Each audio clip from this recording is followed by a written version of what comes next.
Barack Obama is desperate. So desperate now that he's trying to turn the wheels and say that somehow Republicans are stealing elections. I mean, oh my gosh. Listen to this. This is un-American. I'm telling you, this guy doesn't have your best interest at heart. Not when he's spouting rhetoric like this right after the election was won fair and square by Donald Trump. There are going to be times potentially when one side tries to stack the deck and lock in a permanent grip on power, either by actively suppressing votes or politicizing the armed forces or using the judiciary, the criminal justice system to go after opponents. And in those circumstances, pluralism does not call for us to just stand back and say, well, I'm not sure. That's okay. In those circumstances, a line has been crossed, and we have to stand firm. I mean, come on. All right, Barack Obama, go home. Go back to Hawaii. Go to Martha's Vineyard. Go do whatever it is you do. But your legacy is now in shambles. I mean, really in shambles. I mean, think about what you left Trump. I have these numbers right here because I was taking a look.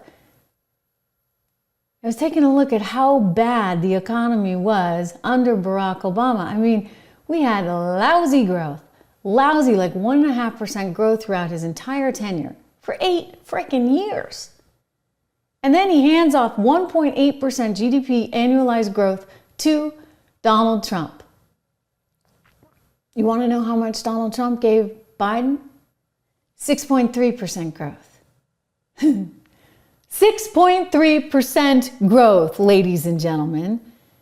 I mean, that's something.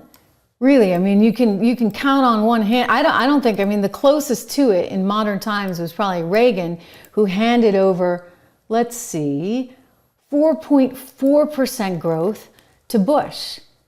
So, I mean, wow. I mean, not to mention the fact that wages actually had increased the most that they had for middle class earners, adjusted for inflation, the most they had increased in some, I don't know, nearly 50, more than that. What am I saying? You got to go back to the 1950s to see median incomes, anything like that.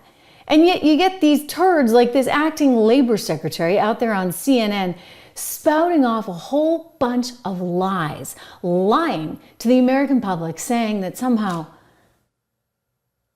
they're delivering the best economy in U.S. history and it's about to get better and better because of their policies. No, it's about to get better and better because Donald Trump's coming in, you idiot. Here we go. I want you to see it. Manufacturing come back. Those were all not just campaign promises, but real, tangible things that we worked to deliver. And we have seen reversals in terms of the downward trend for workers in all of those fronts. But they will take more time to do. The reality is that much of what we've put in place, the benefits of those things are going to be seen in 2 years, in 4 years. And so we are handing off the strongest economy in history to the next administration. Oh my gosh. I mean, my gosh, that is brazen. That is a brazen lie. She says she's handing off the best economy to the administration. Let me just remind her, GDP is 2.8%. We're looking at 2.8%. You know, Joe, you got 6.3% from Trump. And you're giving back 2.8%. I'm sorry, not to mention mass inflation, massive inflation. So this is the reality check for you. You know what? Americans are tired of the lies. They're tired of the lies from the media. They're tired of the lies from the administration officials. They're tired of being fed a narrative and being told that somehow it's in their head if they don't think the economy's doing so great. Well, you know why they don't think the economy's doing so great? Because they're paying 50% more for eggs. Because they're paying 70 some odd percent more for their kids' lunch at school every day. This is why people don't like the Biden economy. And then you got poor Biden out there. Holy moly. You see him? There he is. Yeah, that's just a picture of strength there. One Joe Biden looking like he belongs in A Christmas Carol. The ghosts of corruption, past, present, and future, says the New York Post. That's pretty funny. That is pretty funny. But they couldn't win with this guy. I mean, Obama can sit there and say whatever he wants, but the truth is they had no shot of winning with that guy. He's a bad candidate, for goodness sakes. Just look at him. And then when you hear him speak and when you see him falling asleep at all the various events, I'm sorry, it was over before it ever started.